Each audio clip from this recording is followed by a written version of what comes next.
We built this big block bike originally on my primary channel, Redneck Computer Geek, and now we have it on the RCG Racing channel in order to take it drag racing. This is a twister cam engine that we built for the Sears Dragster that did 47 miles per hour on a 1968 Sears Suburban. It has a twister cam, it has a GX390 billet rod, a ARC electric start flywheel on it, 50-pound valve springs, and the top it off is a stock appearing triple jet NR racing board carburetor, which has this very distinct choke handle that you can swap out for a regular choke handle if you want to hide that you have upgraded. Now, a lot of people have asked if I would cover the way that I connect my throttle. So, both of these use the exact same idea. I've got your standard crimp down that comes off of something like a GX200 or a lawn tractor crimp down or something like that. Just a regular throttle cable coming up through to a thumb throttle right here. And any type of crimp-on end that you can put onto the cable once you get it through the arm. So I drill out a 1/8 hole there, I drill out another 1/8 hole there, and I drill out usually another one here so that we can vary the spring tension depending on how much kickback and return we want.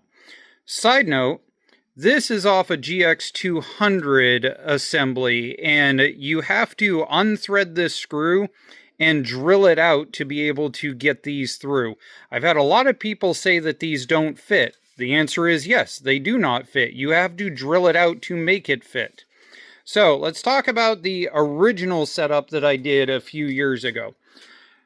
The governor is deleted, but what I do is I drop the governor arm out and I cut the end of it off, and then I put it back in so that it acts as a pivot on the engine. Then what I do is I set up a spring for return. This one is different than the other engine in that this still has its sheet metal.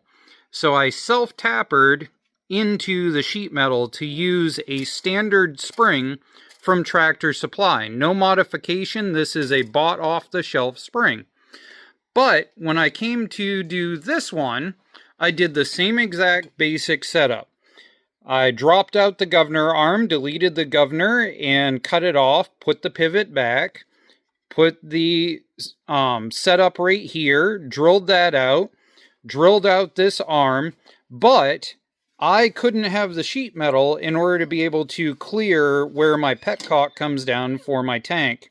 So what I had to do was use the stock bolt with a cut down spring that was a slightly stronger spring than what I used on the first engine setup. So if we look at this spring, it's thicker but shorter than this spring, which is longer and thinner. So you can hear it. See how much that goes back and forth? And that one doesn't. I honestly actually like this setup better. This is the evolution of what I do now, and I like this setup much better. But if I didn't want to remove the sheet metal, I still could go to that point. But on this setup, the other thing is I have the fuel pump, which I'm using the backside of that in order to mount my fuel pump.